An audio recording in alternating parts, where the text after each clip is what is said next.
Bismillahirrahmanirrahim. Assalamualaikum warahmatullahi wabarakatuh.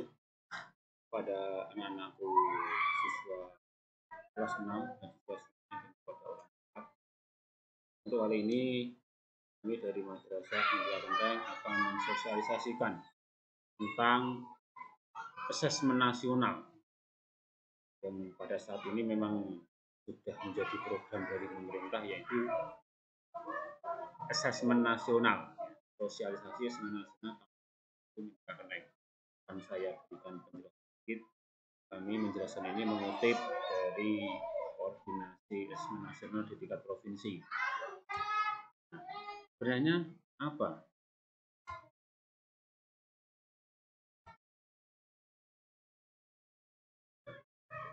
asesmen nasional itu? Asesmen nasional itu sebagai evaluasi sistem pendidikan. Asesmen nasional dirancang untuk memantau dan mengevaluasi sistem pendidikan dasar dan menengah, sedangkan prestasi siswa dievaluasi oleh pendidik dan pendidikan. Adapun pijakan yang digunakan asesmen nasional yaitu Undang-Undang Sisdiknas, itu pasal 57 ayat 1 dan pasal 59 ayat 1. Adapun elemen kebijakan asesmen nasional yaitu asesmen nasional hanya diikuti sebagian sampel siswa yang dipilih secara acak dari kelas 5, 8, dan 11 di setiap sekolah atau madrasah. Hasil atau dampak yang diharapkan asesmen nasional bukan evaluasi individu siswa. Hasil asesmen nasional dapat ditindaklanjuti oleh sekolah jika tidak menambah beban siswa kelas 6, 9, dan kelas 12 yang digunakan untuk masuk ke PDB di tingkat selanjutnya. Kebijakan yang kedua, asesmen nasional 2021 digunakan sebagai baseline tanpa konsekuensi pada guru sekolah dan pemerintah daerah, ya, untuk mengurangi kecemasan, pemangku kepentingan, dan menghilangkan tekanan. Kebijakan yang selanjutnya, evaluasi kinerja tidak hanya berdasarkan skor rata, tetapi juga perubahan skor atau tren dari satu tahun ke tahun berikutnya. Hasil atau dampak diharapkan, evaluasi kinerja lebih adil karena memperhitungkan posisi awal yang beragam. Kedua, berorientasi pada perbaikan, bukan pada perbandingan antar sekolah dan daerah. Kebijakan yang selanjutnya, asesmen nasional dilaksanakan di semua sekolah atau madrasah. Asesmen nasional di setiap tahun dan dilaporkan pada setiap sekolah atau madrasah dan adapun pemetaan dan potret mutu SDMI, SNPTN, SMKMA di semua daerah. Diharapkan kinerja sistem terpantau secara terbuka. Hasil asesmen ini digunakan untuk evaluasi diri. Memang asesmen nasional ini sebenarnya untuk mengevaluasi sistem pendidikan, tidak untuk mengevaluasi individu siswa. Adapun selanjutnya, asesmen nasional itu terdiri dari AKM, Asesmen Kompetensi Minimum, mulai dari literasi, numerasi, survei karakter, survei lingkungan belajar. Informasi dari ketiganya diharapkan dapat mendorong perbaikan mutu pembelajaran. Adapun bentuk-bentuknya, AKM literasi numerasi. Literasi membaca dan numerasi adalah kompetensi mendasar yang diperlukan semua murid untuk bisa belajar sepanjang hayat dan berkontribusi pada masyarakat. Pengukuran literasi dan numerasi mendorong guru untuk lebih berfokus pada pengembangan daya nalar daripada pengetahuan konten yang luas tapi dangkal. Adapun survei karakter, ini adalah karakter sulit diukur secara mendalam dalam asesmen berskala besar. Meski demikian, survei karakter dapat memberi informasi berharga tentang sikap, nilai, dan kebiasaan yang mencerminkan profil pelajar Pancasila. Survei karakter memberi sinyal bahwa sekolah perlu memperhatikan tumbuh kembang murid secara utuh, mencakup dimensi kognitif, afektif, dan spiritual. Adapun survei lingkungan belajar, mengukur A. Kualitas pembelajaran, B. Iklim, keamanan, dan inklusivitas sekolah, C. Refleksi guru, yang D. Perbaikan praktek pengajaran, dan E. latar belakang keluarga murid. Informasi dari survei lingkungan belajar ini berguna untuk melakukan diagnosis masalah dan perencanaan perbaikan pembelajaran oleh guru, kepala sekolah, dan dinas pendidikan. Ini adapun pelaksanaannya, persiapan mulai dari persiapan sampai pelaksanaannya di tahun 2021 ini.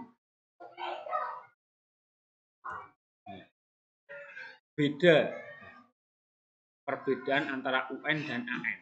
UN itu kan dulu ujian nasional, kalau AN dan sekarang ini asesmen nasional.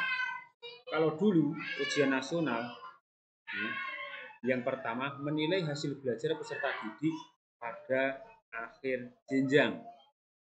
Yang kedua, mengukur capaian individual peserta didik. Yang ketiga, seluruh peserta didik kelas 9 dan kelas 12. Laporannya dalam bentuk individual seperti SHUN, surat keterangan hasil ujian nasional itu. Kalau ujian nasional, kalau asesmen nasional, yang pertama mengevaluasi kualitas pendidikan, beda dengan ujian nasional tadi. Yang kedua, memotret input, proses dan hasil belajar pada satuan pendidikan, mulai dari masuk, proses pembelajaran dan hasilnya lulusan dari tingkat satuan pendidikan itu seperti apa. Terus yang ketiga, peserta meliputi siswa, hanya sampel kelas 5, 8, dan 11. Guru dan kepala sekolah juga ikut. Laporannya untuk laporan satuan pendidikan ini perbedaan antara ujian nasional dan asesmen nasional. Ujian nasional untuk pribadi, untuk masuk ke pendidikan. Kalau asesmen ini kan untuk evaluasi pembelajaran atau pendidikan. Itu. Perbedaan soal ujian nasional dan AKM pada asesmen nasional, yaitu mulai dari aspek satu format soal. Kalau ujian nasional itu pilihan ganda dan isian singkat. Kalau AKM itu pilihan ganda, terus pilihan ganda kompleks, menjodohkan, isian singkat, dan uraian. Komposisi materi, aspek komposisi materi kalau ujian nasional pengetahuan 40%, aplikasi 40%, penalaran 20%. Kalau asesmen kompetensi, asesmen nasional pengetahuan 20%, aplikasi 50%, penalaran 30%. Konteks, dari aspek konteks. Kalau ujian nasional 50% soal ujian nasional tidak menggunakan konteks. Kalau AKM pada asesmen nasional semua soal diberikan konteks, mulai dari personal, sosial budaya, dan sains. Aspek teks untuk stimulus soal. Untuk ujian nasional panjangnya 2-3 paragraf, dari 100 kata. Sedikit ilustrasi, hanya satu teks untuk menjawab satu soal. Kalau asesmen kompetensi minimum, asesmen nasional, aspek teks untuk stimulus soal panjangnya bergradasi sesuai kelas. Di kelas 11 panjang teks sampai 700 kata. Teks disertai ilustrasi dan infografis. Terdapat soal-soal yang memerlukan pemahaman multiteks. Adapun format jawabannya, kalau ujian nasional itu semua jawaban tunggal. Kalau asesmen kompetensi minimum disediakan soal dengan jawaban terbuka. Itu. Adapun komponen asesmen kompetensi minimum pada asesmen nasional itu meliputi literasi membaca. Literasi membaca yaitu dari konten, teks informasi, teks sastra. Proses kognitif, menemukan informasi, interpretasi, dan integrasi. Terus ada evaluasi dan refleksi. Konteks, seperti personal, sosial budaya, dan saintifik. Adapun numerasi, kontennya bilangan, pengukuran dan geometri, data dan uncertainty, dan aljabar. Adapun proses kognitifnya, pemahaman, aplikasi, dan pengenalan. Adapun konteksnya personal, sosial kultural, dan saintifik. Adapun bentuk soalnya, bentuk soal dari asesmen nasional itu objektif. Objektif ya pilihan ganda, terus pilihan ganda hanya satu jawaban yang benar. Pilihan ganda kompleks, jawaban benar lebih satu. Menjodohkan, isian singkat bisa berupa angka, nama atau benda yang sudah fix. Dan non subjektif yaitu essay.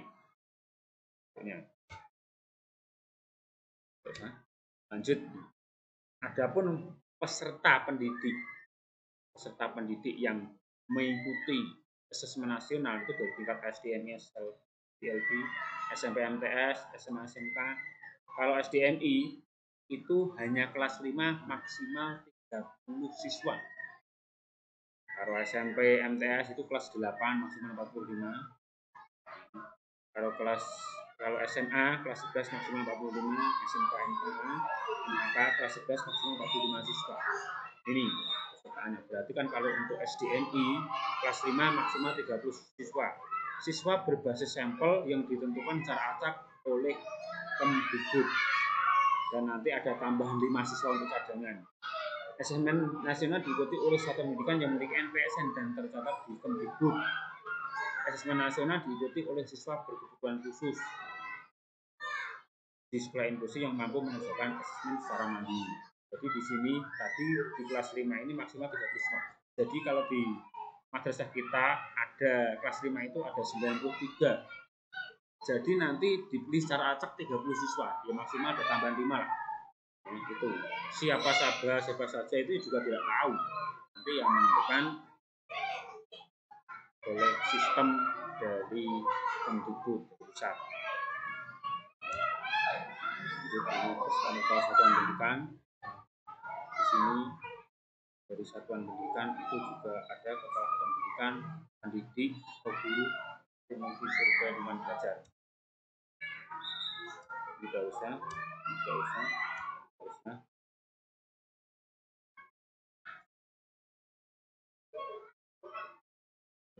Nah ini yang terakhir.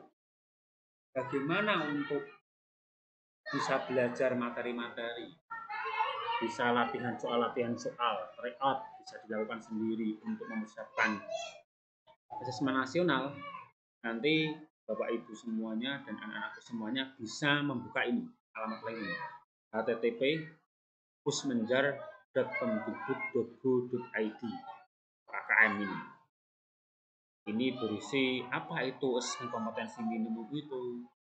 Nah, terusan AKM dan implikasi dalam pembelajaran itu apa, nanti bisa dibaca di sini. Nah, terus nanti bawahnya level pembelajaran ini bisa untuk latihan, misalkan kelas 5, berarti kan masuk level 3 ini. Numerasi, literasi teks informasi. Ini nanti saya berikan tutorialnya untuk tryout. Nah, yang ada di Pusmenjar AKM ini berdasarkan umum tentang asesmen nasional dan AKM. Dan di situ juga ada lebih dari 500 soal AKM. Bisa kalian semuanya untuk belajar untuk latihan. Buku tanya jawab tentang AKM di sini. Nanti bisa kalian buka. Kan saya contohkan Pusmenjar ya. Pusmenjar dan Kemdikbud dari AKM.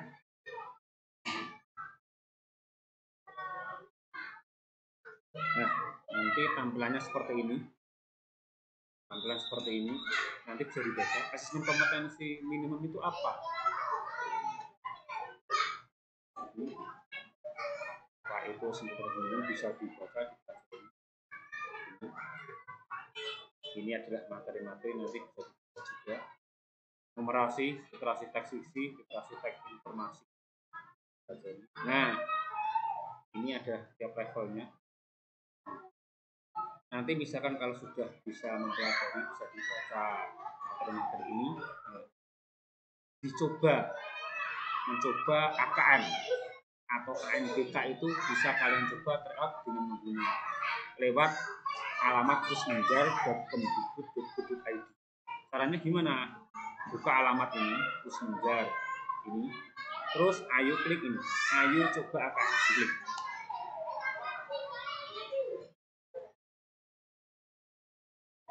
Nanti akan muncul seperti ini. Pilih literasi dulu atau numerasi. Literasi, ini sistem pakainya cari kalau SDMI kalian pilih SDMI.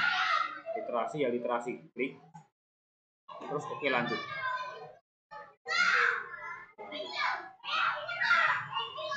Nah, di sini sudah muncul. Selamat datang, username dan password. Nah, Setelah itu langsung klik login saja. Setelah klik login nanti akan muncul seperti ini, konfirmasi data peserta.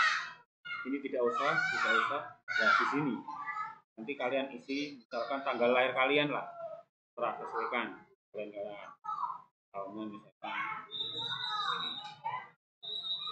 ini. Token ini diisi dari sini. Token ini kiri atas ini. ZZSXMZ.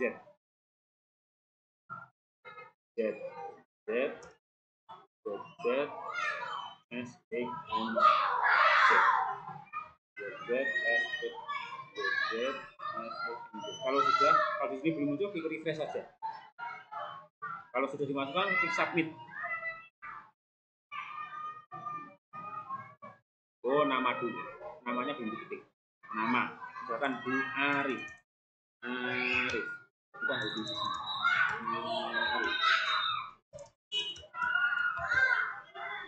Klik submit. Kalau sudah semua, klik submit. Ini sesuaikan laki-laki perempuan sesuaikan. Submit.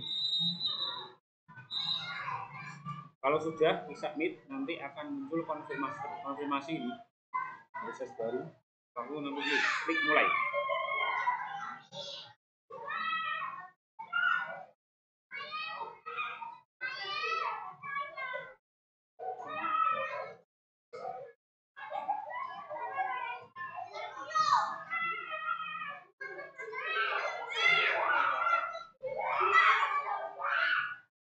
Belum muncul.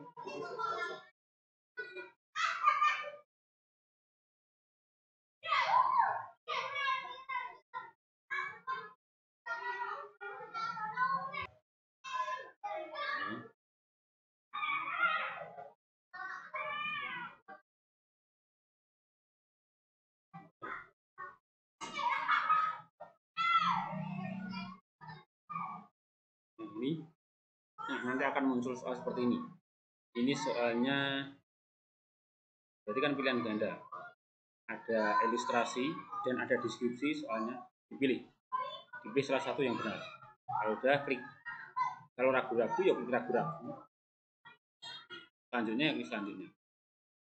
Manakah yang merupakan sifat ya? Ini soalnya ya. Di soal berarti kan beri centang pada setiap pernyataan yang benar. Yang benar mana? Biasanya kan bisa lebih dari satu jawaban. Klik soal berikutnya. Manakah keadaan yang sesuai dengan ini? Beri centang pada kolom benar atau salah untuk setiap pernyataan. Misalkan Siti dan Udin selalu bahagia saat menyanyi. Benar atau salah? Jika benar ya benar. Om dan Tante kesal. Misalkan salah ya salah. Berikutnya, misalkan ini. Apa yang dilakukan Siti? Ini adalah jawaban isian singkat. Ketik manual. Klik selanjutnya. Peristiwa, pasangkan peristiwa ini. Berarti kan menjodohkan ini. Soalnya seperti menjodohkan. Kan suka memberi, siapa sifatnya siapa, pelakunya siapa. Dan suka ini. Kita mau ganti jawaban ya klik ganti jawaban, ganti. Ini dengan ini. Ini dengan ini. Terus soal selanjutnya ini menjodohkan. Nah, terus jelaskan alasan. Ini adalah uraian. Berarti kan kalian untuk menjawab mengetik sebanyak mungkin. Mengetik. Ini hanya contoh. Ketik. Ini lagi. Sama juga. Apa yang ada lihat? Ini jawabannya. Juga mengetik jawabannya di sini. Ketik. Apa yang berikutnya? Kalau ini kan penyakit apa saja jika orang tidur kurang dari 5 jam per malam, ini kan lebih dari 1. Kalau seperti kan jawaban lebih dari 1. Apa saja penyakitnya? Serangan jantung, diabetes, insulin dan sebagainya. Lebih dari 1. Berikutnya, misalkan ini berarti pilihan ganda hanya 1 toh. Kalau seperti itu. Berikutnya, ini kan lebih dari 1 juga.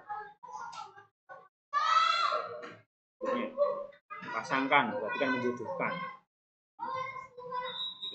Jodohkan tadi. Klik saja. baca soalnya terus dijawab. Kalau salah itu ya, itu cara mendaftar soal. Saya belum selesai. Itu diselesaikan itu untuk mengasah pemahaman kalian tentang literasi narasi dan literasi fiksi dan informasi. Saya kalau sudah selesai ya belum selesai tes dan nanti akan muncul jawaban. Selesai itu lengkap ya keluar. Saya kira itu untuk penjelasan tentang sosialisasi asesmen nasional yang akan kita laksanakan kurang lebihnya bulan Oktober akhir atau Oktober November lah, Oktober akhir November awal kurang lebih seperti itu. Dari saya cukup sekian. Dari itu ya. Assalamualaikum warahmatullahi